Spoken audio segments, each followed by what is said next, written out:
વાવ-થરાદ જિલ્લાના થરાદ 4 રસ્તા સ્થિત મુખ્ય સર્કલ પર ગૌમાતાની પ્રતિમા સ્થાપિત કરવાની યોજના છે। આ કાર્યના પ્રારંભ રૂપે જિલ્લા કલેક્ટરના અધ્યક્ષસ્થાને અને પૂજ્ય સંતો તથા ગૌ ભક્તોની ઉપસ્થિતિમાં શાસ્ત્રોક્ત વિધિ વિધાન સાથે કળશ સ્થાપના કરવામાં આવ્યું હતું। આ પ્રસંગે આસપાસના વિસ્તારના અનેક સંતો મહંતોએ હાજરી આપી આશીર્વચન પાઠવ્યા હતા।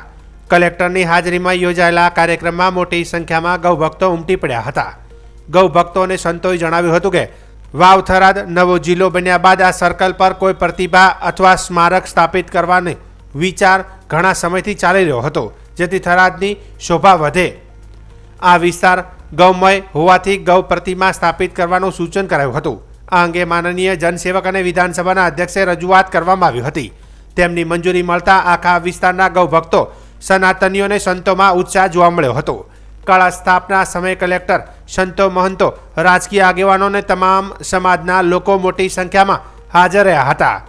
આગામી 26મી જાન્યુઆરીએ જ્યારે અહીં ગુજરાત રાજ્ય કક્ષાનો કાર્યક્રમ યોજાવાનો છે, જેમાં મુખ્યમંત્રી અને અન્ય મહાનુભાવો ઉપસ્થિત રહેવાના છે, ત્યારે અધ્યક્ષ અને મુખ્યમંત્રીના હસ્તે આ ગૌમાતાની પ્રતિમાનું અનાવરણ થાય તેવી ગૌ ભક્તો અને સનાતનીઓની ઈચ્છા છે। આનાથી ગુજરાત અને રાજ્યભરમાં ગૌ પ્રેમનો સંદેશો જશે। આ જે સર્કલ હતું એ સર્કલનો ઘણા સમયથી વિચાર ચાલતો હતો અને ભિન્ન ભિન્ન વ્યક્તિઓ દ્વારા બધાનો વિચાર એવો હતો કે કોઈ પ્રતિમા અથવા કોઈ પણ સ્ટેચ્યુ લાગવું જોઈએ અને થરાદની શોભા થવી જોઈએ જે જિલ્લાને લઈને એને લઈને અમે હમણાં થોડા જ સમય પહેલો આપણા માનનીય જનસેવક અને વિધાનસભાના સ્પીકર સાહેબ દ્વારા અમે એમને રજૂઆત કરી કે જ્યારે આ આખો વિસ્તાર ગૌમય છે, આપ પણ એક ગૌ ભગત છો, કૃષિ પ્રેમી છો, ત્યારે અમે આપને વિનંતી કરીએ છીએ ગૌ ભક્તો દ્વારા અને સંતો દ્વારા કે આપ અહીં ગૌ પ્રતિમા લગાડો। એને લઈને સાહેબને અમે વારંવાર રજૂઆત કરી અને સાહેબે અમારી વાત સાંભળી અને સાહેબે અમને આ પરમિશન આપવામાં આવી। એનાથી આખા આ વિસ્તારની અંદર ગૌ ભક્તોનું, સનાતનીઓનું, સંતોનું ખૂબ ઉત્સાહ અને આજે એક દિવાળી જેવો માહોલ થયો છે।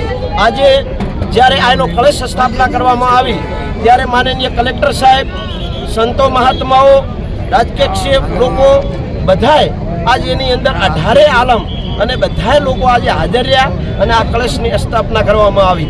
જ્યારે 26મી જાન્યુઆરી જ્યારે આખો એક કાર્યક્રમ ગુજરાત લેવલનો છે, કેમ કે નવો જિલ્લો બન્યો, એની અંદર મુખ્યમંત્રી શ્રી હોય કે આપણા ઉપમુખ્યમંત્રી હોય, બધા જ્યારે 25 ને 26 તારીખે અહીં રહેવાના છે, ત્યારે અમારી સૌ ગૌ ભક્તોની અને સનાતનીઓની એક ઈચ્છા છે કે ત્યારે અધ્યક્ષ સાહેબ પણ હોઈએ છીએ, મુખ્યમંત્રી પણ હોઈએ છીએ, ત્યારે એમના હાથથી આ ગૌ માતાની પ્રતિમાનું અવરણ થાય અને આખા ગુજરાતની અંદર અને એનો સંદેશ ભારતની અંદર જાય કે એક આ ભારત રાષ્ટ્ર છે, ગૌ પ્રેમી છે, પક્ષી પ્રેમી છે અને સનાતની છે, એવા સંદેશ માટે કરી અને અમે આ પ્રયત્ન કર્યો હતો અને પ્રયત્ન દ્વારા આજે આરવા વિધિવત રીતે આજે એની કળશ સ્થાપના કરવામાં આવી છે।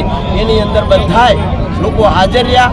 ખાસ કરીને હું મીડિયા મિત્રોનો પણ ખૂબ ખૂબ આભાર માનીશ કે આપે આ લગાતાર આને આગળ વધારતા રહ્યા એને લીધે આજે ગૌ માતાનો આ કળશનો કાર્યક્રમ કરવામાં આવ્યો છે। જય ગૌ માતા। થરાદ ખાતે ભારતની અંદર એમાં વિશેષ ગુજરાત રાજ્યની અંદર જે વાવ-થરાદ જિલ્લો જાહેર થયો અને ભારત પાકિસ્તાનની સીમા પર જે આજે એક સુંદર અવસર હિન્દુ સમાજ માટે કે થરાદ સર્કલની અંદર ગુજરાત સરકાર દ્વારા જે ગૌ માતાની પ્રતિમાનું જે અનાવરણ કરવાનું છે એનું આજે કળશની સ્થાપના કરવામાં આવી। એટલે વિશેષ ગુજરાત સરકાર, ભારત સરકાર તેમજ આપણા ગુજરાત વિધાનસભાના અધ્યક્ષ અને થરાદના લોકપ્રિય ધારાસભ્યોનો અને તમામ ગૌપ્રેમી જનતાનો ખૂબ ખૂબ આભાર વ્યક્ત કરું છું।